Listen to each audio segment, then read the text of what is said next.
right, welcome, Shemeka. I have a great topic for us to discuss.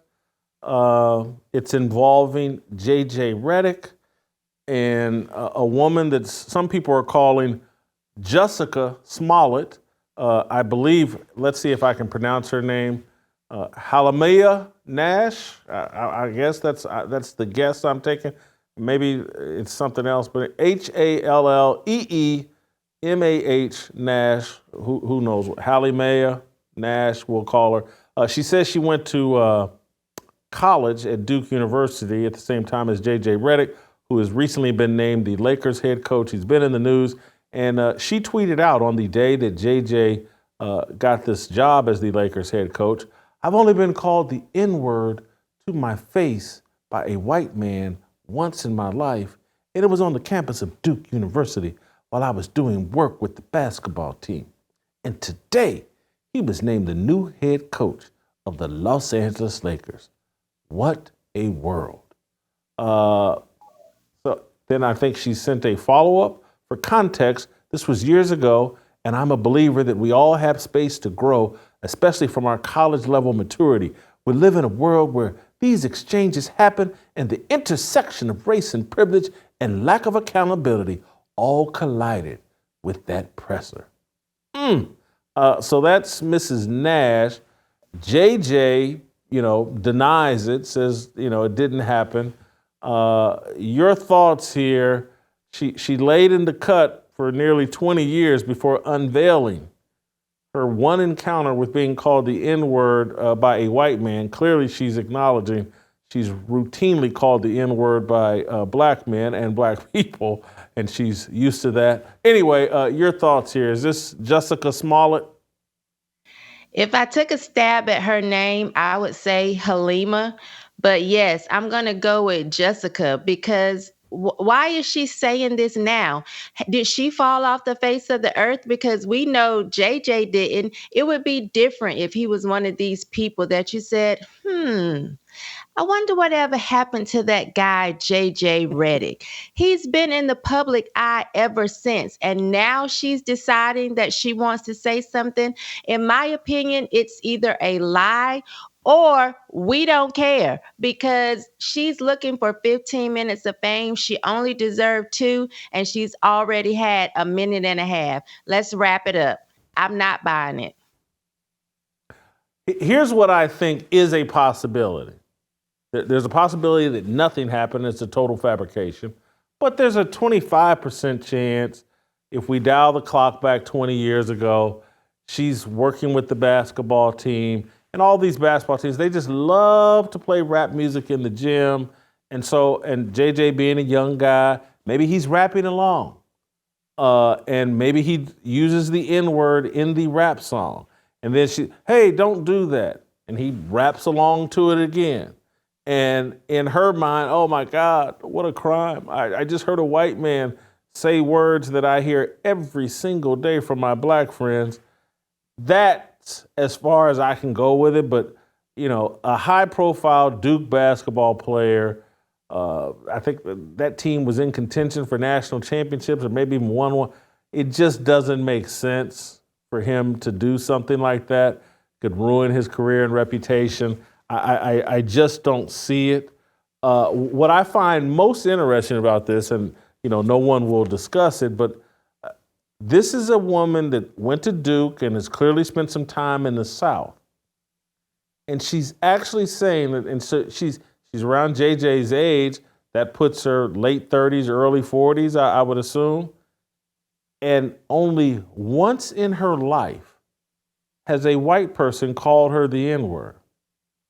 Now, we got all of this rampant racism just everywhere. And there's just this one time, and it was a Duke basketball player that called, I'm living in the South, and oh my God, we know how racist it is in the South. Just one time? This is her racial moment was JJ Redick? This was the moment that ruined her life or changed the course of her life? That's what I found interesting and should be a point of discussion, that she's clearly saying now, black people, I get called the N-word and hear it all the time, but from white people, once in my life. Making sure you have fruits and vegetables in your diet is important for maintaining a healthy diet, but it can also be difficult, especially if you're busy. The average person doesn't even eat half the recommended servings in a day. That's a huge gap in nutrition. And inflation has seriously increased the cost of fruits and vegetables. That's why Balance of Nature provides an on-the-go solution, and they haven't raised their prices for 10 years. Their proprietary blend of 31 fruits and vegetables come in easy-to-swallow capsules and will give your body so much of the nourishment it needs. Imagine trying to eat 31 different kinds of produce in a single day. Well, that's what you're getting from Balance of Nature.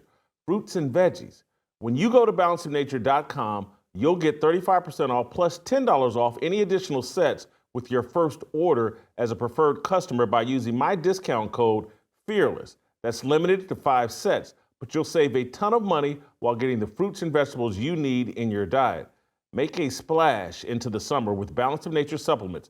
Go to balanceofnature.com and sign up as a new preferred customer. Use the promo code FEARLESS to get 35% off your first order, plus a free fiber and spice supplement. Hurry, this offer is only available while supplies last. Exactly. At Duke, which is a predominantly white institution.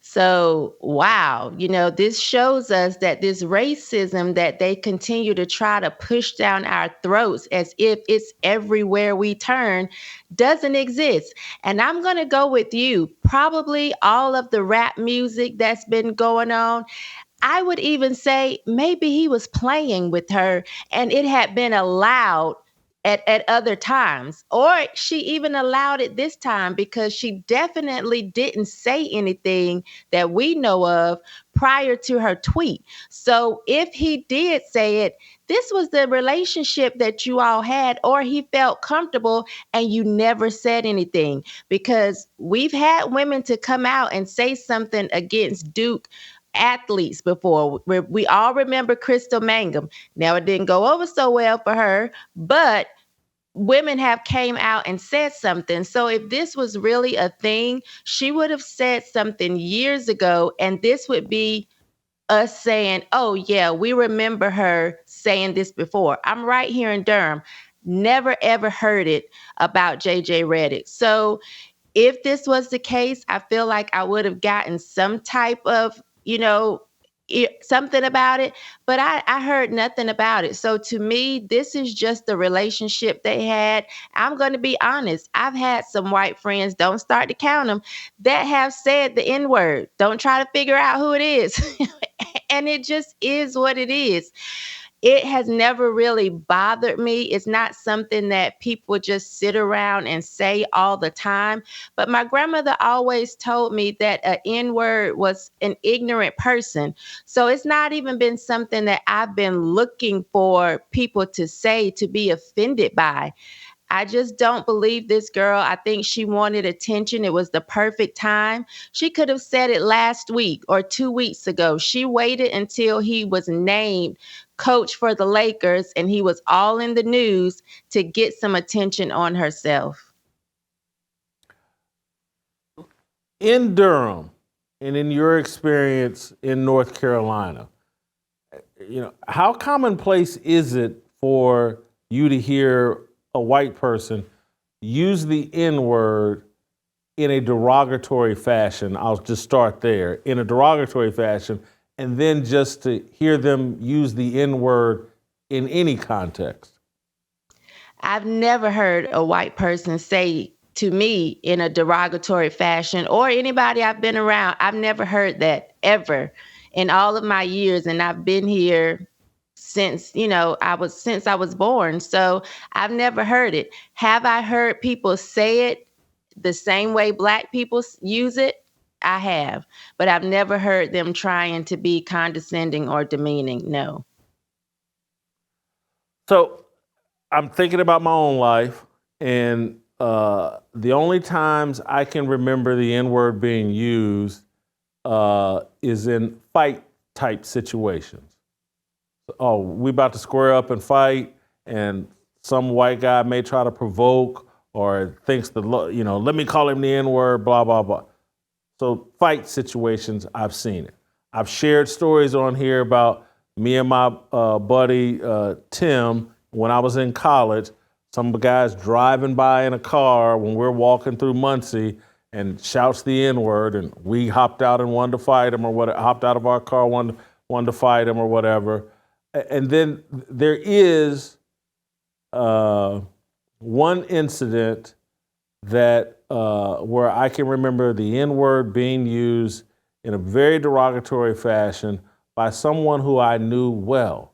It was early in my sports writing career, and this guy was a high school assistant football coach, and there was a guy on his team that my first job out of college, working in Bloomington, Indiana, we were thinking about putting this guy on the all-state team, and I called this coach that I knew and was asking about this guy's qualifications, and somehow this coach thought it was appropriate to tell me, oh, Jason, he's a N-word with an ER. And I said, what did you just say?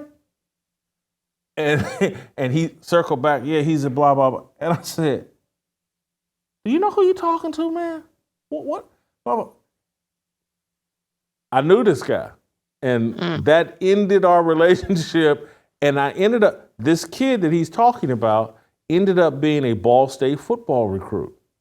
And I ended up getting to know a little bit and certainly asked the coaches about him. And the kid was a great kid. And so other than that, and so that's got to be 1990, 1991, somewhere around there. But I just don't hear it, and I just don't. So anyway, fascinating story here. It didn't work. I don't think she got the attention. No one took this seriously. Maybe this is a sign of progress because, maybe 5 years ago, Twitter would have run with this, and the next thing you know, maybe JJ Redick's out of a job. Who knows? But thank you, Shemeka, for the conversation. We'll see you guys next time. Help us grow the Fearless Army. Pound that like button, subscribe to the channel, and share this video with all your fearless friends.